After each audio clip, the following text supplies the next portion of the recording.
Assalamualaikum warahmatullahi wabarakatuh.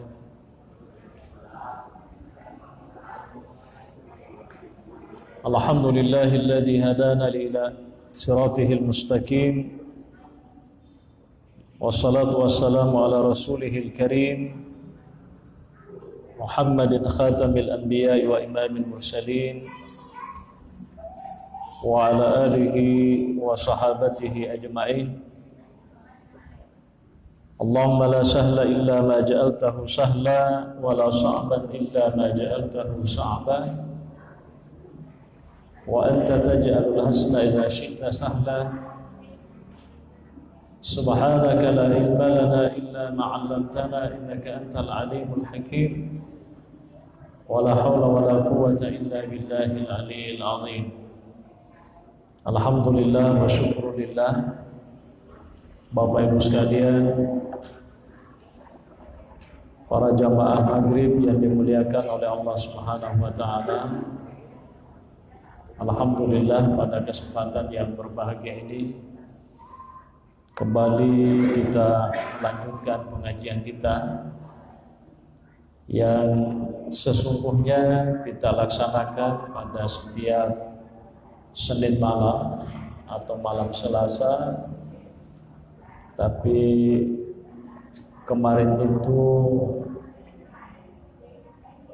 kita tidak sempat karena ada sesuatu dan lain hal, makanya kita jadikan pada malam ini sebagai pengganti dari malam yang kemarin. Adapun materinya pada kesempatan ini, ya, materinya adalah materi khusus tentang bagaimana sesungguhnya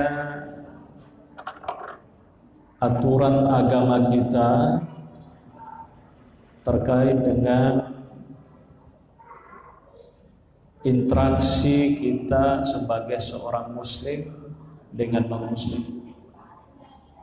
Ini saya kira penting. Ya,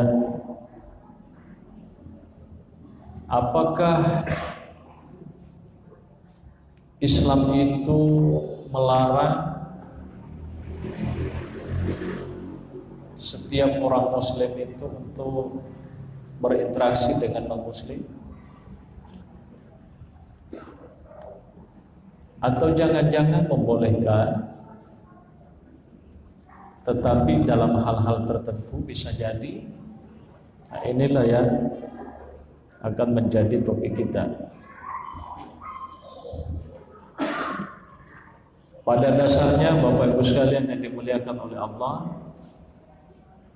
pertama Nabi itu diutus oleh Allah Subhanahu wa taala sebagai rahmatan lil alamin. Ya.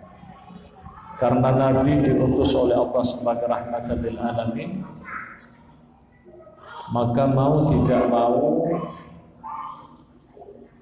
semua orang yang hidup di masanya, bahkan yang hidup pada generasi setelahnya, itu harus disampaikan dakwah kepada mereka.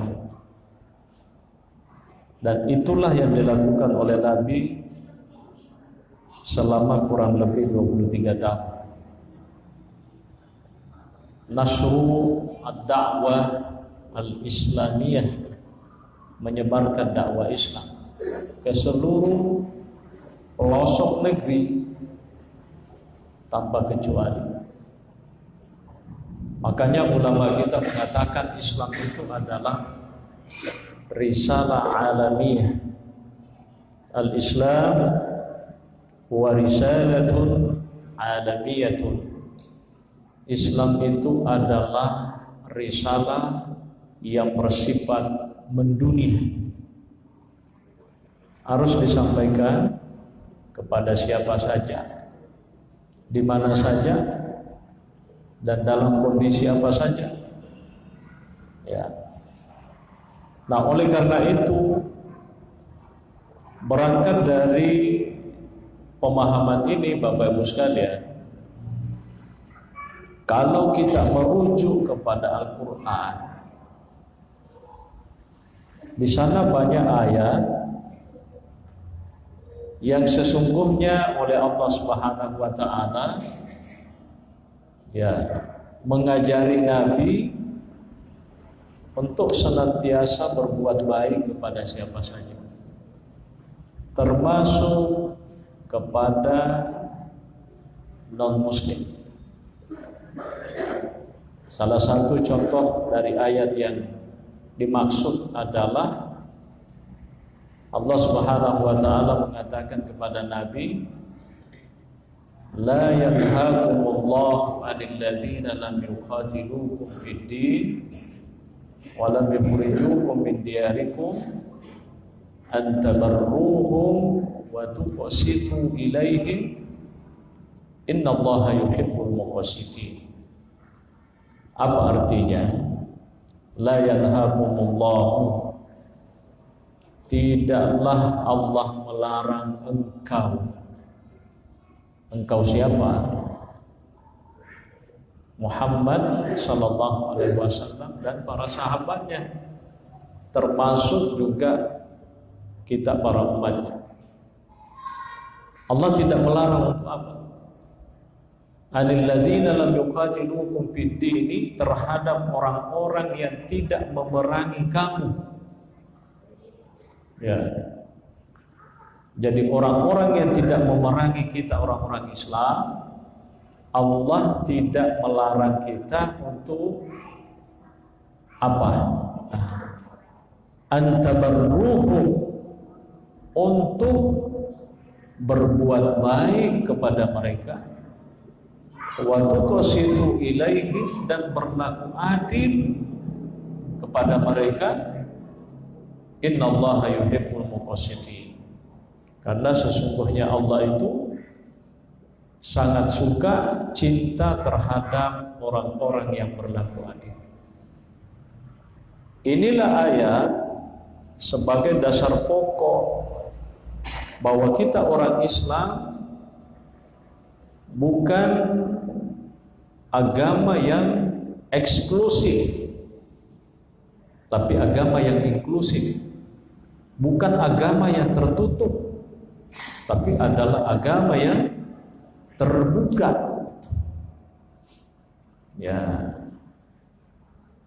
itulah sebabnya Bapak Ibu sekalian, coba kita lihat sejarah awal Nabi ketika masih di Makkah. Nabi itu ketika meninggalkan kota Makkah, pertama kali menuju Madinah, ternyata Nabi Shallallahu Alaihi Wasallam itu dipandu oleh seorang musyrik, penunjuk jalan, sebagai guide atau mursyid tariq. Ya, karena dia yang profesional, dia paham liku-liku jalan dari Mekah ke Madinah itu seperti apa. Dia hafal. Kan dulu begitu, jalan-jalan setapak, belok kiri, belok kanan, dan itu semuanya gunung yang ada di depan. Bagaimana orang bisa sampai ke Madinah sana kalau orang tidak tahu jalannya? Apalagi dulu itu tidak sama dengan sekarang. Kalau sekarang ini mudah, kita naik ke Makassar, kita mau kemana, biasanya ada tanda-tanda di setiap jalan, belok kiri menuju pasar apa, terus kampung apa, belok kanan kampung apa. Kalau dulu pada masa Nabi tidak ada, belok kiri tidak ada, belok kanan tidak ada, terus tidak ada. Makanya Nabi menyewa seorang musyrik namanya Abdullah bin Uraiqid. Ya, ini artinya Bapak Ibu sekalian bahwa Nabi itu berinteraksi dengan orang musyrik, non muslim, bahkan diupah gaji nih. Dan orang musyrik ini juga merasa senang karena dia mendampingi Nabi, mendampingi Abu Bakar sebagai penunjuk jalan sampai di Madinah. Ini indikasi sejarah bahwa orang Islam itu welcome terhadap orang-orang musyrik alias non-muslim. Itu saja. Yang kedua, Nabi juga dalam sejarahnya itu ternyata sering juga menerima hadiah dari non-muslim. Coba, ini airnya dari mana? Dari tetangga sebelah. Oh, tetangga itu ya? Oh iya. Oh, saya tidak mau. Bilang kenapa? Karena dia dengan saya itu beda agama. Tidak begitu. Nabi itu menerima hadiah. Bukan hanya hadiah dari para sahabat-sahabatnya, tapi juga hadiah dari non-muslim dia terima. Apa indikasinya? Apa bukti sejarahnya? Nabi SAW itu karena beliau juga sebagai seorang kepala negara, ya, dia sering mengirim surat ke penguasa-penguasa yang ada di sekitar Makkah atau Madinah. Ya, kirim surat. Paling tidak konten suratnya itu mengajak para penguasa itu untuk bergabung masuk Islam gitu. Ada ternyata yang menyambut baik surat-surat Nabi itu dan ada yang tidak gitu. Saya kasih contoh. Nabi itu pernah mengirim surat kepada seorang raja, ya, yang berkuasa di wilayah Mesir. Pada saat itu namanya Raja Muqawqis. Muqawqis adalah seorang raja yang dipertua agung di Mesir itu, dan dia adalah tentunya non-muslim. Ya, dia adalah non-muslim. Yang membawa surat itu adalah seorang sahabat bernama Dihyatul Kalbi. Inilah yang membawa, menyerahkan surat itu kepada Muqawqis. Betul, Muqawqis itu ketika membaca surat itu dia tidak masuk Islam, tetapi dia merespon baik karena dia merasa mendapat penghargaan surat dari seorang yang bernama Muhammad sallallahu alaihi wasallam. Maka kemudian balasan surat itu, Muqawqis itu mengirim hadiah kepada Nabi. Salah satu yang disebutkan hadiahnya itu adalah seekor kuda dengan seorang perempuan budak. Jadi tadinya bawain nyari. Jadi hadiah yang dikirim oleh Muqawqis kepada Nabi adalah seekor kuda plus seorang perempuan bernama Maryam Al-Qibtiyah. Dia adalah seorang perempuan yang statusnya hamba sahaya atau budak. Nabi menolak, Nabi menerima. Karena memang Nabi SAW itu menerima hadiah, tapi kalau sedekah, zakat itu tidak boleh. Keluarga Nabi tidak boleh memakan dari sedekah ataupun zakat. Tapi kalau hadiah boleh. Dan Nabi menerima hadiah. Ini pertanda bahwa Nabi itu sallallahu alaihi wasallam ya telah memberikan contoh kepada kita para umatnya. Apalagi sekarang ini ada orang itu terlalu alergi dengan mereka-mereka yang kebetulan tidak seagama dengan kita. Alergi sekali. Seakan-akan dalam dirinya itu penuh dengan kebencian. Padahal Nabi tidak seperti itu. Ya, Nabi tidak seperti itu.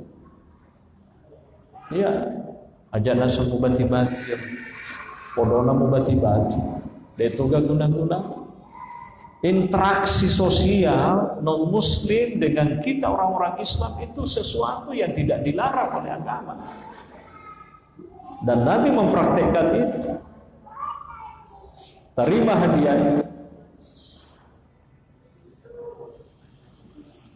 Berapa anaknya Nabi? Siapa yang tahu? Anak Nabi itu, putra-putrinya Nabi itu ada 7. 3 laki-laki, 4 perempuan. Yang laki-laki itu pertama Abdullah, Qasim, Ibrahim. Yang perempuan Zainab, Ruqayyah, Ummu Kalthum, dan Fatimah. 7 ini salah satunya yang melahirkan adalah perempuan yang dihadiahi tadi Nabi itu oleh Muqawqas. Maryam Al-Qibtiyah itu ya dijadikan sebagai istri oleh Nabi dengan istilah milkul yamin, dan itulah yang melahirkan putra Nabi bernama Ibrahim. Ya, sampai-sampai Nabi itu ketika pembebasan Mesir, ketika masuk Islam di Mesir pertama kali pada tahun sekitar 18 Hijriah, ya, itu secara resmi dibuka oleh pemerintahan Umar bin Khattab di bawah pimpinan Amr bin As. Nabi itu pernah mengatakan, seandainya Ibrahim itu anak saya masih hidup, maka semua orang-orang Koptik non-Muslim Ortodoks yang ada di Mesir sana, saya bebaskan semuanya untuk tidak membayar pajak. Ya, karena di dalam Islam itu seorang non-Muslim yang hidup di tengah-tengah masyarakat Islam, supaya mereka mendapatkan hak-haknya, mereka juga diharapkan bisa berpartisipasi dengan membayar pajak yang disebut di dalam bahasa agama dengan istilah jizyah. Dan itu juga tidak semua yang mampu saja, dan hanya laki-laki. Jadi Nabi mengatakan, seandainya anak saya Ibrahim masih hidup, maka orang-orang Koptik, ya, Kristen Ortodoks, itu saya tidak akan bebani mereka untuk membayar pajak sedikit pun. Itu disebutkan di dalam kitab Al-Amwal yang ditulis oleh Imam Abu Ubaid bin Salam. Ya. Jadi ini referensinya jelas. Insya Allah Bapak Ibu sekalian, pengajian kita ini, apa yang saya sampaikan, insya Allah semuanya dari kitab. Saya tidak pernah mengambil rujukan yang ada di Google, tapi berusaha semampu mungkin apa yang kita bahas pada kesempatan pengajian kita itu kita ambil dari kitab yang ada, supaya itu betul representatif, jelas kitabnya, pengarangnya siapa, dan memang kita baca. Ya. Apalagi Jadi Nabi itu menerima hadiah. Bahkan Nabi SAW itu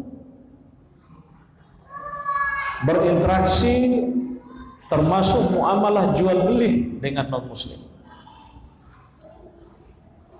Bahkan Nabi terkadang meminjam barang-barang milik non muslim untuk dipakai oleh orang-orang Islam. Apa contohnya?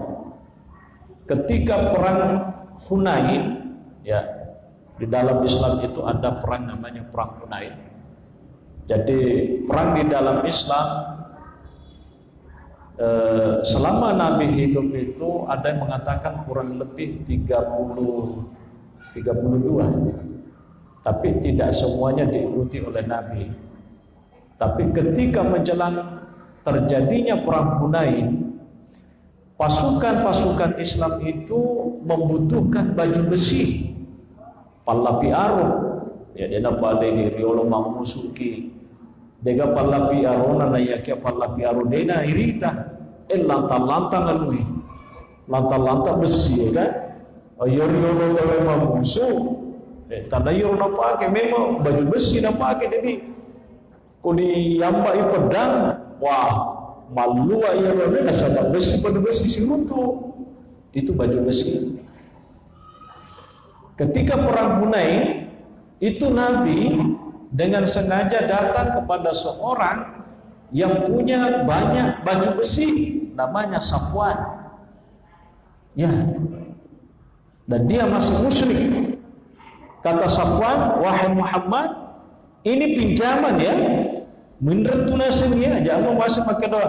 Wali bawa mu minret tu, bantuan na minrengi, mu pakai matu na musuh, nangka matu nanya cedi dua, sulai memang ni. Ya, Nabi paham, ya ada puluhan yang diambil. Usai terjadi perang Hunain, setelah dihitung baju besinya, ternyata kurang. Kan tentu ada yang mati. Ya, mau tema pakai baju besi kuna rapi itu tuh napa boleh buat mati tuh. Nah, dihitung ternyata ada sekian banyak baju besi yang hilang. Akhirnya Nabi itu kembali ketemu dengan Safwan. Dia sampaikan bahwa Safwan itu baju besinya yang tempo hari kami pinjam dari kamu berkurang. Tapi sesuai dengan perjanjian, saya akan mengganti yang kurang. Apa kata Safwan? Wahai Muhammad, ketika engkau meminjam baju besi itu, Islam itu belum masuk dalam hatiku. Tapi sekarang karena Islam sudah masuk di dalam hatiku, maka baju besinya gratis. Gratis. Pawatuna nasa minrede untuk hidayah.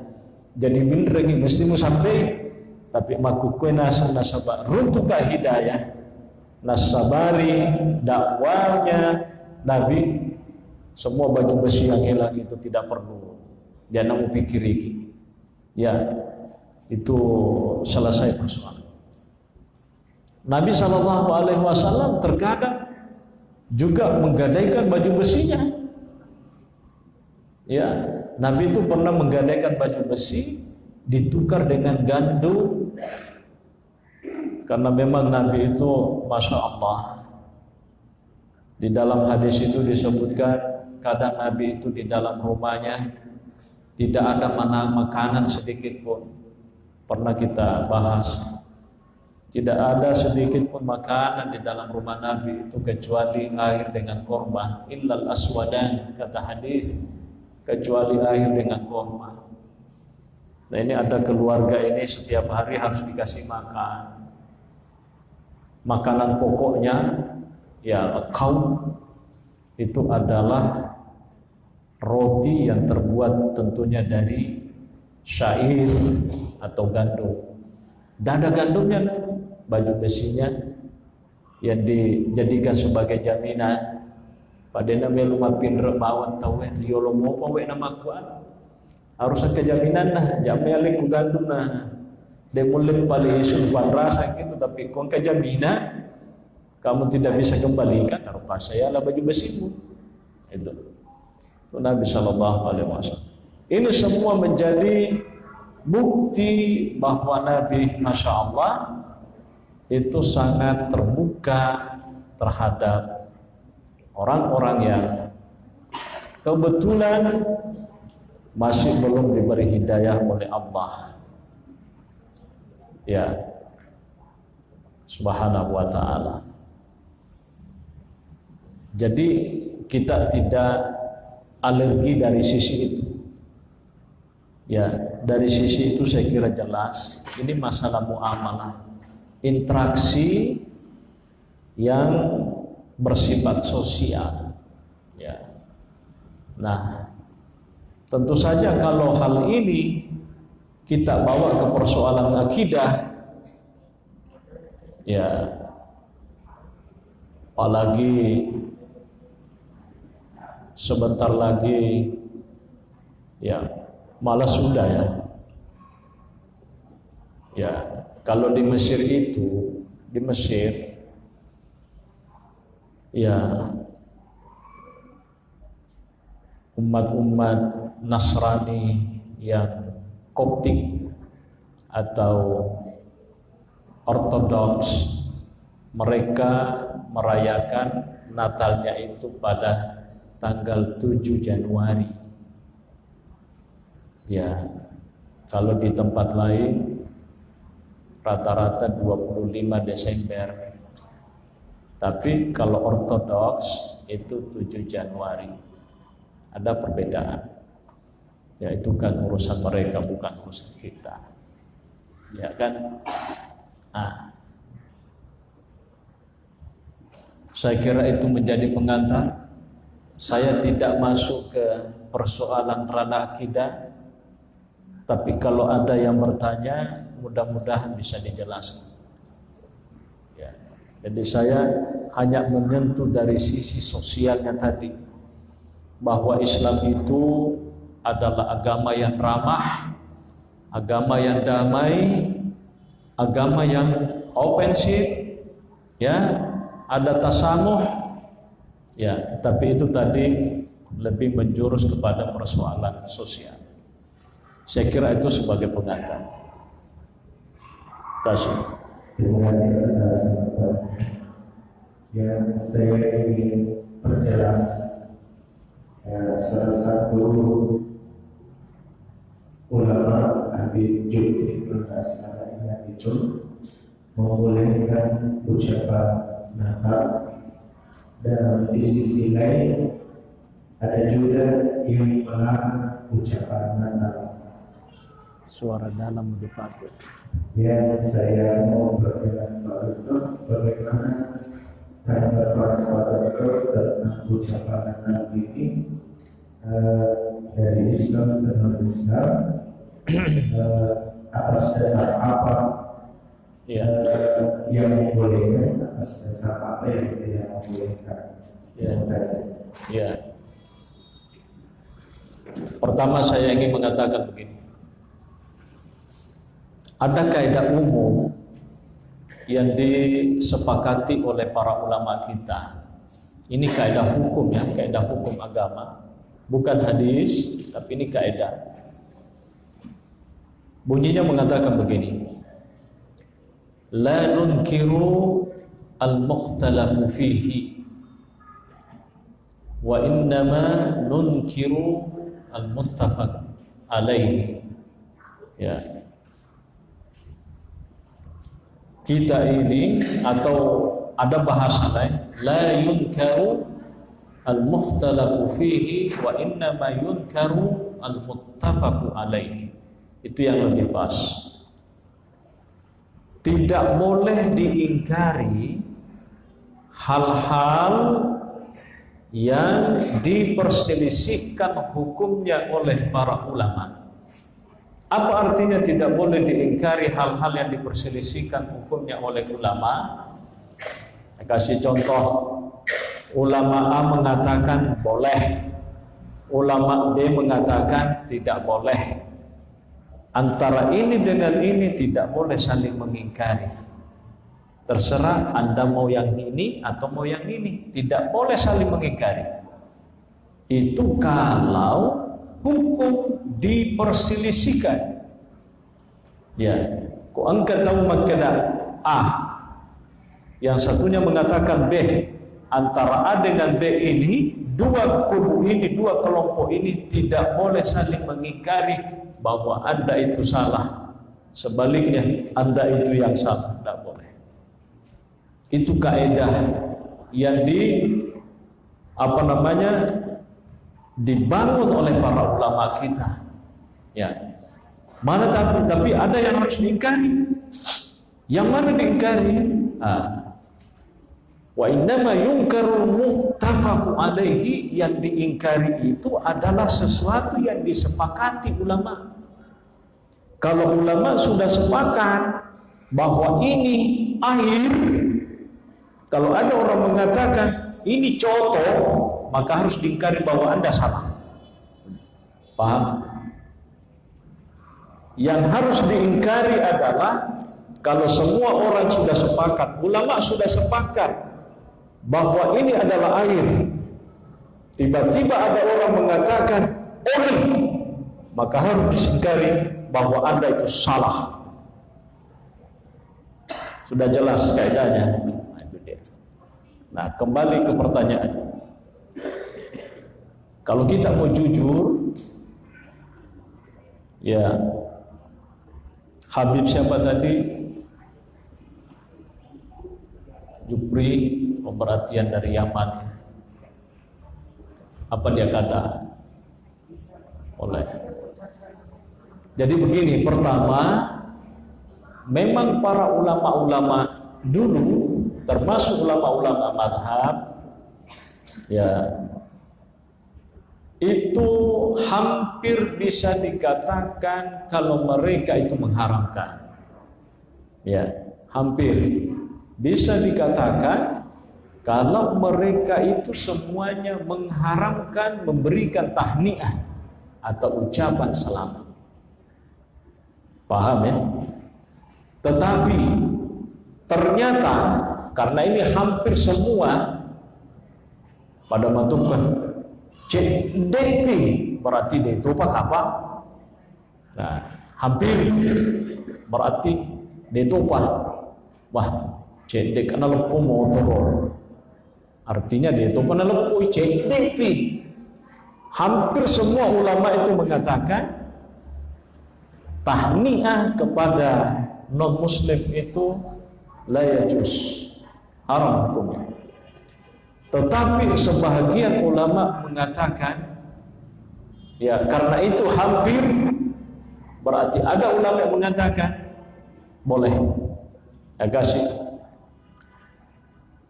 Imam Ahmad sendiri, Imam Ahmad bin Hambal, ya pencetus mazhab Hambali,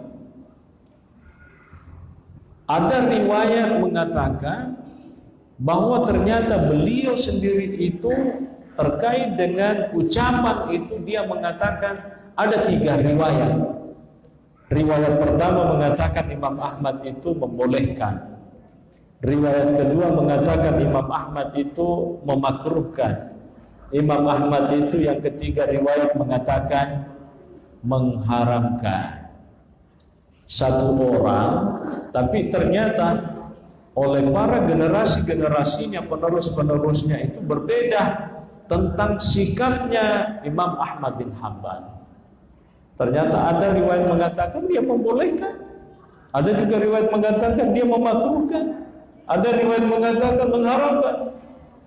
Dan itu disebutkan di dalam kitab referensi mazhab Hambali sendiri. Ada kitab namanya Al-Insaf fi Ma'rifatir Rajih, Al-Insaf fi Ma'rifatir Rajih minal Khilaf. Itu ditulis oleh seorang ulama Hanbali bernama Imam Mardawai. Di sana disebutkan bahwa Imam Ahmad itu punya 3. Nah, dari sinilah Bapak Ibu sekalian, kita lebih fokus sedikit. Natal itu bahasa apa?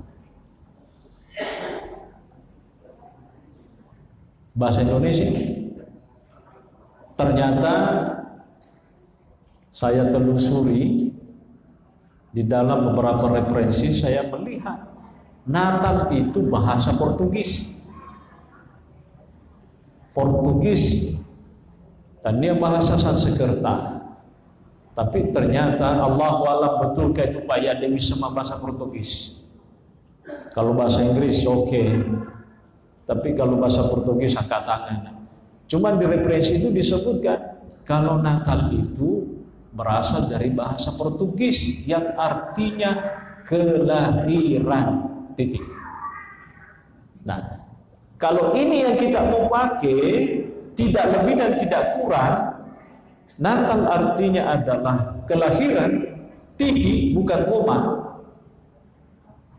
Jadi kalau saya mengatakan selamat hari Natal, berarti selamat kelahiran Nabi Isa.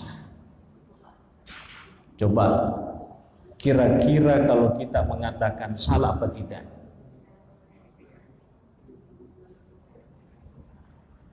Apa bedanya kalau misalnya ada orang sudah sarjana, selamat karena Anda sudah sarjana S1, atau ucapan selamat karena dia sudah menikah, selamat berbahagia.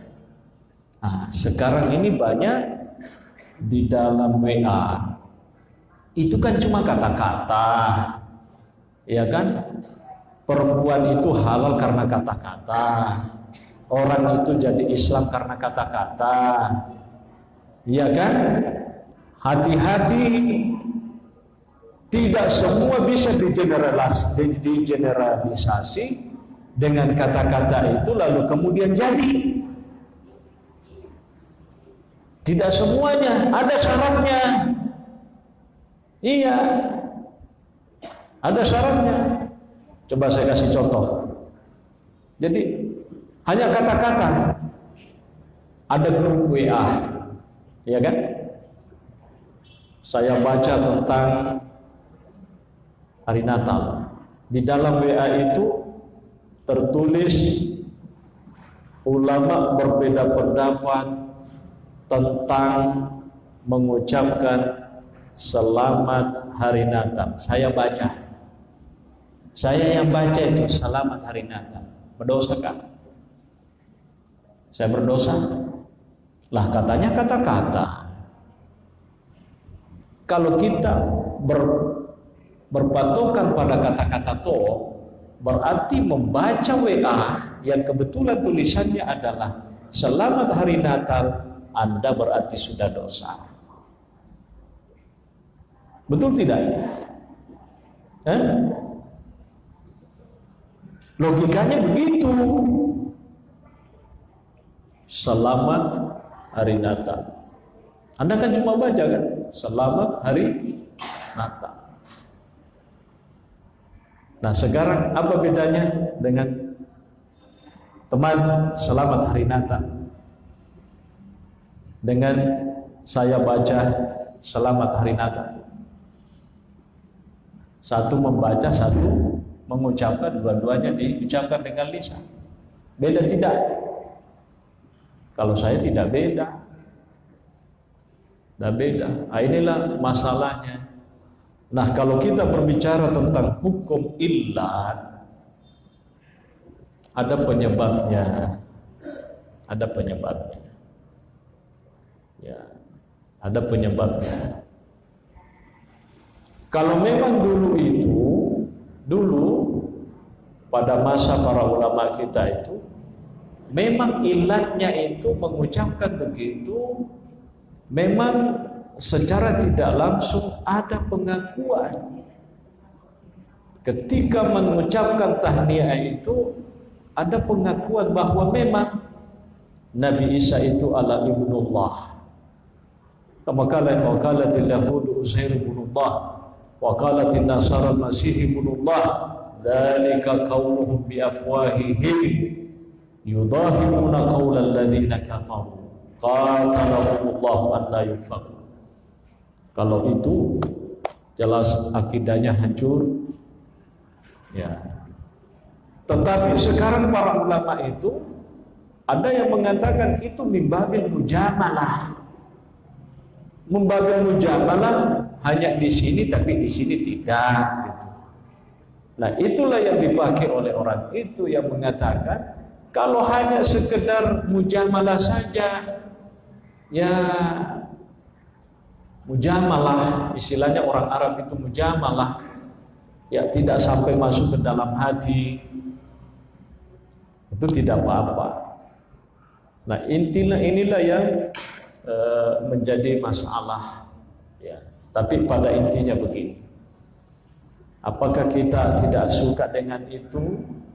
Kalau kita tidak suka, tidak setuju, kalau itu adalah haram, ya sudah jangan makin lakukan. Kalau kita setuju, ya sudah setuju. Setuju tapi belum tentu juga dia praktekkan. Oh, bagaimana dia mau praktekkan tidak ada temannya non muslim? Masa nunukkan orang-orang perwiridan lagi berkebun? Nah, itu perbedaan. Jadi intinya begini. Kalau saya maka dan minta min husni islamin mar'i tarkuhu ma la ya'ni. Ya, salah satu tanda kebaikan Islam seseorang itu adalah meninggalkan sesuatu yang kira-kira tidak penting baginya. Kok itu nak perlu baca salah satu itu salah.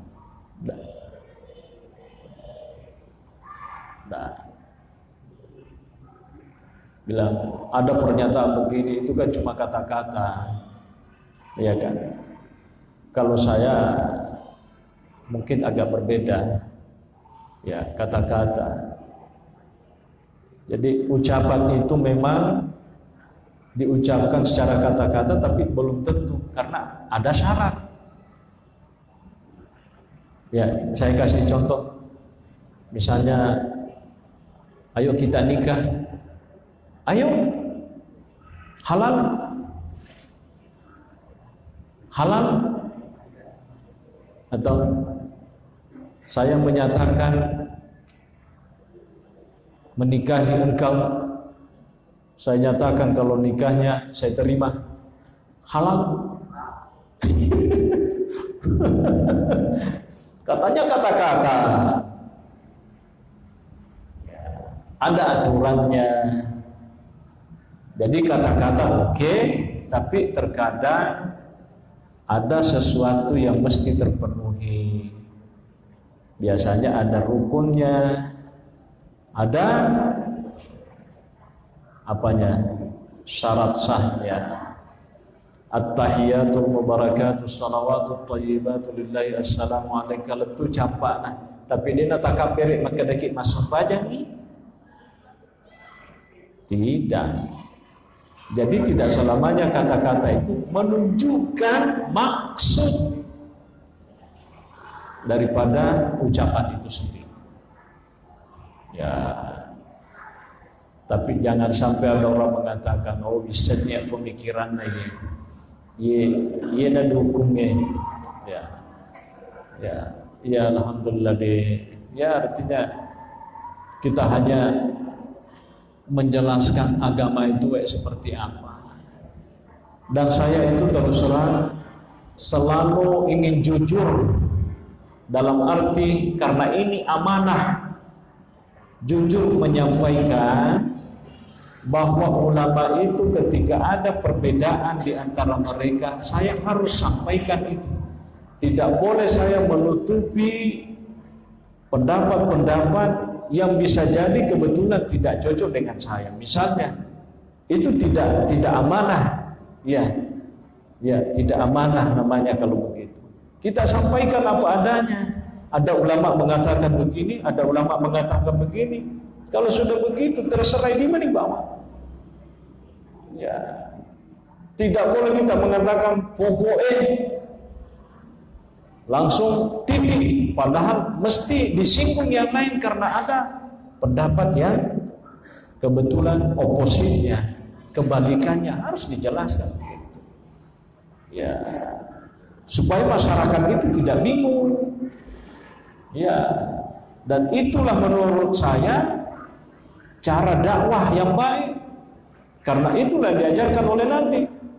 Ketika Nabi itu ada sahabat yang berselisih, keduanya datang mengadu kepada Nabi. Nabi jelaskan, oh ini boleh, ini juga benar, ini juga benar.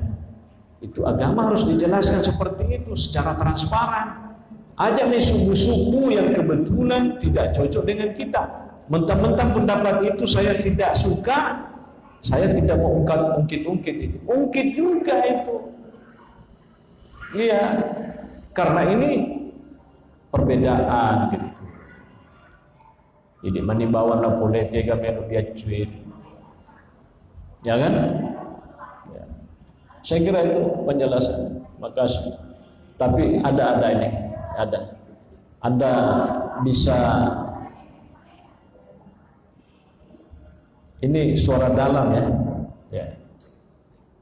Ya. Coba Anda bisa telusuri apa makna Natal itu menurut perspektif kitab Injil. Ya. Kalau menurut Alkitab, memang makna Natal itu sekitar 4 atau 5 namanya. Maknanya sebagai penebus. Jadi Isa Al-Masih itu sebagai penebus. Itu makna Natal. Perspektif kitab Injil sebagai penebus. Apa maksudnya penebus? Dia diutus oleh Tuhan untuk menebus semua kesalahan orang-orang supaya mereka tidak celaka. Korbanlah Isa itu. Dan itu sebenarnya kalau kita membaca, tidak semua juga orang-orang Nasrani itu meyakini bahwa Isa itu memang anak Tuhan. Ada kelompok kecil yang mengatakan Isa itu adalah nabi tapi bukan anaknya Tuhan. Kata-kata, ya saya kebetulan punya 2 Injil di rumah saya. 2 Injil, ada Injil yang berbahasa Arab satu, ada Injil berbahasa Indonesia. Kadang saya baca Injil. Nah ini kalau lagi kata-kata, apakah saya nanti bisa dikatakan penginjil karena membaca Injil? Nah, alhamdulillah. Mudah-mudahan yang di sini tidak berubah. Ya, wek mempernas si teman-teman ya. Ya, saya kira ini masih ada Mas Wan.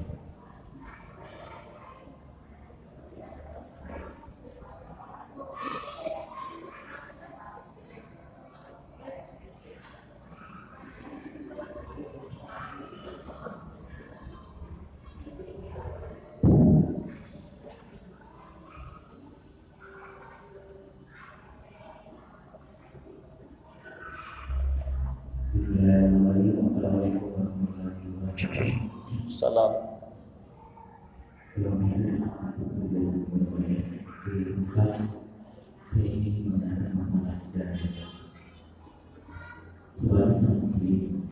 Kita dibutuhkan untuk mengajar kebaikan dan saya sedang melihat kebaikan dalam masa ibadah saya.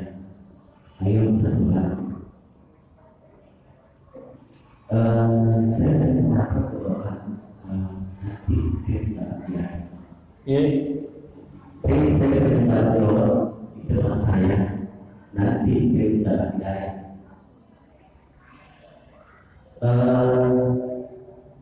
Dari perempuan mulai laki perempuan saya bilang pakai jilbab kapan pakai jilbab terus dia bilang saya sudah percaya maka saya harus tahu ini sudah apakah harus dihukum atau datang sendiri kalau dihukumnya bagaimana cara dihukumnya dan memisahkan datang sendiri dalam yang Karena saya baca dalam surat Al-Baqarah ayat 272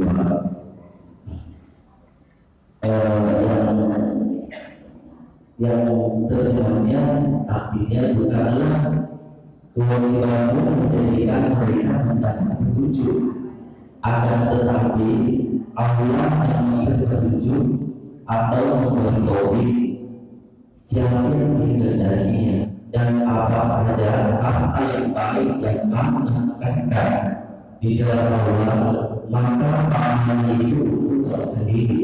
Dan janganlah kamu berbuat sesuatu melainkan kamu mencari keridhaan Allah, dan apa saja yang baik yang kamu lakukan bisa kamu dan diberi pahalanya dengan cukup sedang kamu sedikit tidak ada bedanya. Cukup segera dan saya untuk mendapatkan jawaban yang sangat jelas dari Ustaz. Makasih. Assalamualaikum warahmatullahi wabarakatuh. Iya, betul. Di dalam Al-Quran itu ada ayat, ya, Anda membaca artinya, saya bacakan ayatnya ya. Laisa 'alaika hudahum walakin Allah yahdi man yasha. Itu juga ya maru laisa 'alaika hudahum walakin Allah yahdi man yasha.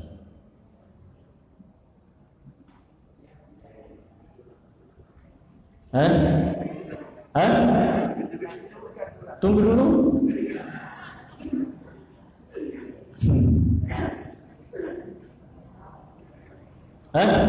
Betul?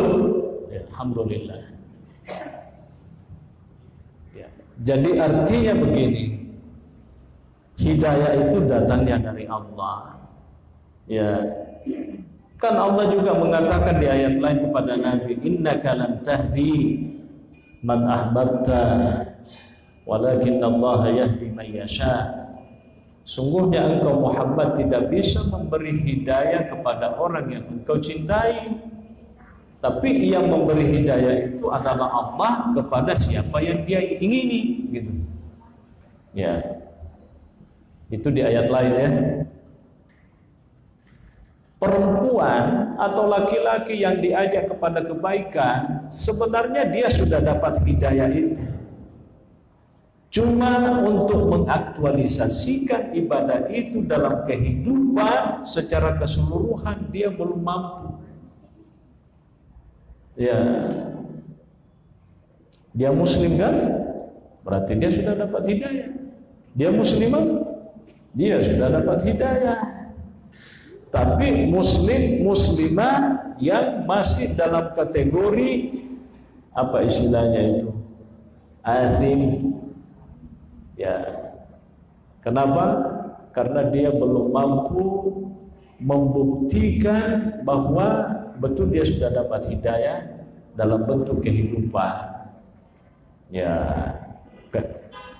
makanya kalau saya nanti dapat hidayah, tidak perlu saya diceramai, tidak perlu dinasihati, nanti terpasang sendiri jilbabnya, gitu kan? Atau nanti jalan salatnya jalan sendiri. Tapi pada intinya dia punya hidayah sudah, dia sudah dapat hidayah. Cuma dia tidak mampu menerjemahkan hidayah itu. Ya, orang yang dapat hidayah itu, kata ulama, semestinya dia dengan hidayah yang dia dapatkan, dia itu berprasangka baik kepada Allah. Ya, bagaimana orang yang berprasangka baik kepada Allah? Pasti apa yang dia lakukan itu adalah kebajikan. Itulah yang disebutkan oleh Nabi. Lain ahsanul dhanna billahi la ahsanul amal. Seandainya betul mereka itu berprasangka baik kepada Allah, maka pasti mereka melakukan yang terbaik. Jadi dia kategorinya pasif. Kenapa? Karena masih ada kewajiban-kewajiban yang dia tidak mampu lakukan. Ya, tapi intinya mengajak kepada kebajikan itu sesuatu yang mulia. Jangan pernah putus asa. Makanya mak busa di timuku si mata podang ide mau pada belok mangkali mau pajesi segede yang namanya dakwah tidak boleh berhenti. Ya, tidak boleh berhenti. Ya, tidak boleh berhenti. Dan itulah ciri kita sebagai orang Islam. Ya, al-amru bil ma'ruf wan nahyu 'anil munkar. Ya kan, kuntum khaira ummatin ukhrijat lin-nasi ta'muruna bil ma'ruf. Jadi ini umat digelari sebagai umat yang terbaik oleh Allah karena dia punya ciri ta'muruna bil ma'ruf, saling mengajak kepada kebajikan. Wa tanhauna 'anil munkar, yang mengingatkan, melarang untuk tidak melakukan hal-hal yang tidak baik gitu. Wa tu'minuna billah, karena kita ini juga beriman kepada Allah. Ya. Siapa yang punya tanggung jawab untuk berdakwah? Semua kita ini. Semua kita ini punya kewajiban untuk berdakwah semampu yang kita miliki. Jangan sampai Anda mengatakan melotoka mah dakwah tapi digaga ayah. Wapalah, degagah hadis wapalah, semampunya. Dakwah itu tidak mesti selamanya harus ada dalilnya. Ya, bisa dakwah bil hal. Ya kan? Dakwah dengan memberikan contoh. Ya, memberikan contoh. Nabi itu wasailud dakwah namanya. Nabi itu dalam berdakwah tidak selamanya harus ada ayatnya disampaikan. Nabi cukup memberi contoh, para sahabat melihat, lalu sahabat-sahabat itu melakukan. Gitu. Makanya agama itu dalam bahasa hadis disebut dengan nasihat. Ad-dinu nasihah, agama itu adalah nasihat. Qalu liman ya Rasulullah, sahabat itu mengatakan agama itu sebagai nasihat untuk siapa? Kata Nabi SAW, lillahi, untuk Allah, wali rasulihi, untuk rasulnya, walil mu'minina, dan untuk orang-orang yang beriman, wa ammatihi, dan untuk semuanya. Ya, fadzakir fa inna dzikra tanfa'u. Jadi semua kita ini punya potensi untuk mengajak yang lain kepada kebajikan. Sifat talinga iki gitu. Ya, karena kita ini manusia, semuanya punya potensi melakukan kesalahan. Saya minta maaf Bapak Ibu sekalian, tidak ada orang yang tidak punya dosa. Ya, bisa jadi dosa saya lebih banyak daripada Bapak Ibu. Allahu a'lam. Jangan pernah kita mengklaim diri kita sebagai orang suci. Ya. Ya, kalau kita mengacu ke para ulama-ulama kita, justru mereka itu selalu mengaku banyak dosa. Padahal kalau dari sisi ibadah, masya Allah, kupak kita tahu biasa makin ada ini juga ada dosa atau tapi mereka itu selalu menganggap bahwa dia itu dosa. Lupa saja sedikit sama Tuhan, menganggap dirinya sudah dosa. Beda dengan kita, sudah melakukan dosa tapi masih mengaku tidak dosa. Gitu. Kurumuru agaknya sedang perbedaan. Ya, ulama-ulama kita itu para salafus saleh. Ya, kalau dilihat ada ulama tidak pernah melakukan dosa. Ya, seperti Imam Muhyiddin An-Nawawi. Bukan saya mengatakan, tapi ulama yang mengatakan. Imam Muhyiddin An-Nawawi itu kayaknya tidak pernah melakukan dosa. Coba bayangkan, Imam Muhyiddin An-Nawawi itu ia meninai tasiku na tope icammeto meniwantun namati. Ini lengannya ini tidak pernah ada satupun orang yang lihat. Iya, maka dari istrinya kebetulan dia tidak punya istri sampai mati. Dia jatuh cinta terhadap ilmu. Pokoknya yang menjadi pasangan setianya adalah ilmu. sampai-sampai yang namanya kehidupan dunia keluarga itu dia tidak sempat. Dia membujang sampai dia meninggal. Tidak ada orang yang pernah lihat lengannya itu seperti apa. Engkaga anunna engkagagan degagan ngitai. Nanti kelihatan lengannya itu ketika dia dimandikan, ketika sudah wafat. Sebelumnya tidak pernah. Makanya ulama mengatakan Masya Allah.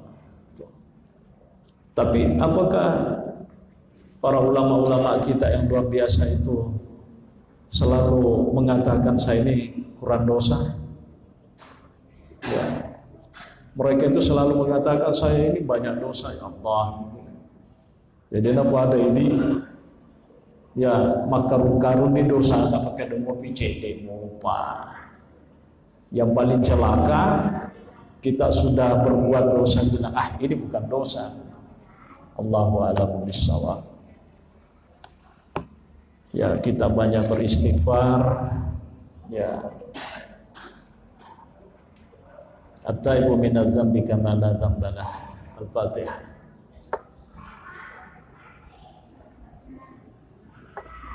Alhamdulillahirabbil alamin.